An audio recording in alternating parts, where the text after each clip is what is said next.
ఎన్నికల్లో కేసీఆర్ బీఆర్ఎస్ పార్టీతో కలిసి పనిచేస్తామని ఆర్ఎస్ ప్రవీణ్ కుమార్ తెలిపారు. బీఆర్ఎస్ బీఎస్పీ పొత్తు నచ్చని కమలం పార్టీ బీఎస్పీ అధిష్టానంపై ఒత్తిడి తీసుకొచ్చి తమ పొత్తు రద్దు చేశారని చెప్పారు.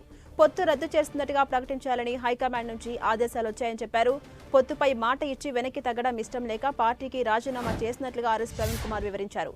ప్రస్తుత రాజకీయ పరిణామాలపై కేసీఆర్తో చర్చించామని భవిష్యత్ కార్యాచరణపై నిర్ణయం తీసుకుంటామన్నారు ఆర్ఎస్ ప్రవీణ్ కుమార్.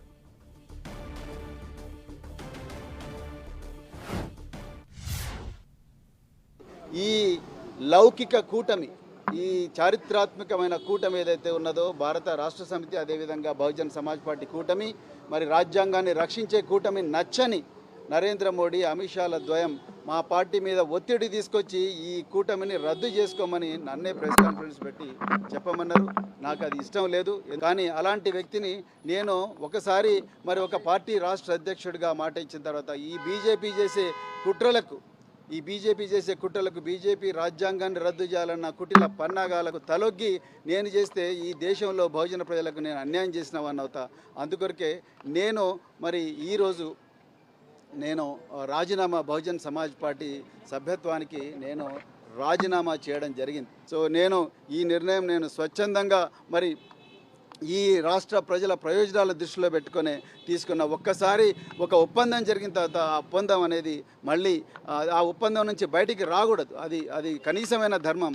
అందుకొరకే నేను ఆ పని చేయడం ఇష్టం లేక మరి నేనే బయటికి రావడం జరిగింది. మరి నేను త్వరలోనే నా శ్రేయోభిలాషులు, అదేవిధంగా నా అభిమానులు, నాతో కలిసి నడవాలనుకున్న అందరు వ్యక్తులతోని ఒకసారి సమావేశం జరిపి నేను అప్పుడు నా రాజకీయ భవిష్యత్తు మీద నిర్ణయం తీసుకోబోతున్నా అని చెప్పి రాజకీయ పరిస్థితుల గురించి మరి మేము కేసీఆర్ గారితో ఇంతసేపు చర్చించడం జరిగింది.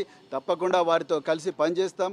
నిజానికి మరి ఆ రోజు ఆ నిర్ణయంతోనే మరి బహుజనవాదం, తెలంగాణవాదం రెండు ఒకటే ఈ పార్లమెంట్ ఇంకంలో కలిసి పోరాడాలని నిర్ణయించుకొని ఆ రోజు కేసీఆర్ గారితో మరి బహుజన్ సమాజ్ పార్టీ పొత్తు పెట్టుకునే విధంగా ఒప్పందం కూర్చుకోవడం జరిగింది. ఇప్పుడు మరి ఎవరు బీజేపీ తీసుకొస్తున్న ఒత్తిళ్ల వల్ల ఆ పొత్తును మళ్ళీ నా స్వయాన నేను ప్రకటించడం అంటే నేను ఈ దేశంలో మరి ఏవైతే రాజ్యాంగ వ్యతిరేక శక్తులు ఉన్నాయో ఆ రాజ్యాంగ వ్యతిరేక శక్తులకు ఊతమిచ్చినట్టు అవుతుంది. ఆ పని నేను చేయదలుచుకోలేదు. తప్పకుండా రాబోయే రోజుల్లో మేము కేసీఆర్ గారితో మరి బీఆర్ఎస్తో కలిసి పనిచేస్తామని చెప్పి ఈ సందర్భంగా ఈ విధంగా నా శ్రేయభిలాషులతో నాతో పాటు ఇన్ని సంవత్సరాలు కలిసి నడిచిన మిత్రులందరితో కలిసి ఒక సామూహికంగా నిర్ణయం తీసుకొని అప్పుడు నిర్ణయం తీసుకుంటాను. Thank you.